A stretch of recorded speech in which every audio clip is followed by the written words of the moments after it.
džiaugiuosi, kad Pasvalių neaplenkė šitas žygis, varom už Lietuvą, nes visi žino pasvaliečiai, kad mes turim labai daug ambicijų. Nuo šių metų mes dalyvaujam Lietuvos krepšinių lygoje ir kas nežino, dar BBL, reiškia pas mus žais maskviečiai, italieniečiai. Ir dėl ko mes su meru ir Alfonsu esam su tais šalmais. Kadangi reikia stiprių šarvų, atvažiuos Žalgiris, atvažiuos Lietuvos Rytas, mes be šarvų jų neįveiksim. O kadangi mes neturim patrankos, aš tikiu, kad pasvaliečiai dabar taip suplaus, ką aš pasakysiu, kad bus stipriau negu patranka. Tai pasvaliečiai, už Lietuvą! Už krepšinį! Dabar garsiausiai, už Pasvalį! Nu žinokit, man Pasvalys tikrai labai patinka. Man jau pradėjo patikti, kai vedėjas čia atėjo ir sako, žinai, Pasvaly yra du geri dalykai, ar net, nežinau, dabar jau čia aš jau matau, kad yra koks 20 turbūt. Bet pradžiai jisai sako, alus ir gražios merginos. Man jau nuo tada, žinokit, žiauriai patinka Pasvalys. Gerai, o dabar aš noriu paklausyti klausimą, ar Pasvalys turi ką įkrauti kamuolį? Ar turite energijos, kurios reikia Lietuvos rinktinei ir vyrams?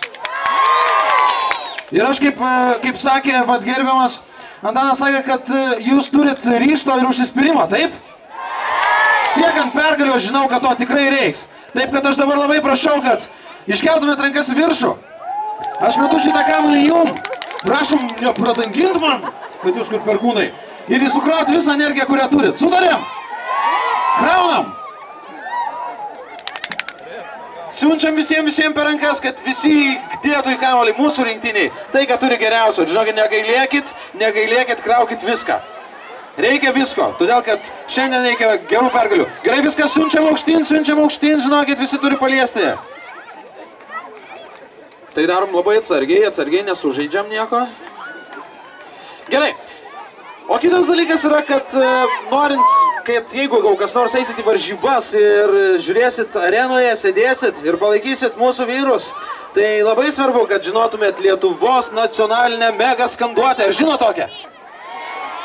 Aš girdėjau, kad čia repetavot.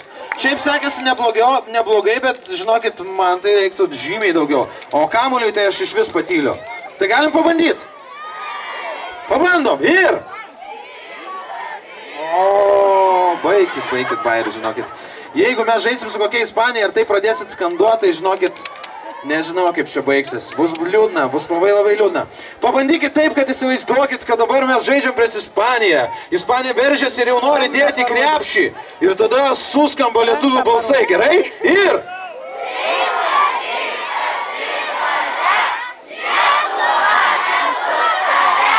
O, jau geriau, bet žinokit, dar nepakankamai gerai.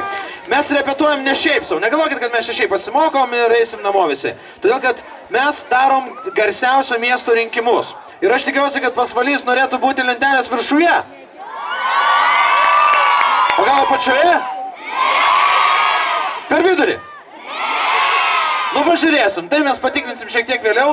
Taip, kad žinokit, kiekvieną kartą, kai mokysimės, tai... Praktikuokit balselius, taip sakant, atsikrenškinėkit, apšildykit šiek tiek, kad jau paskui parodytumėt pačius geriausius rezultatus.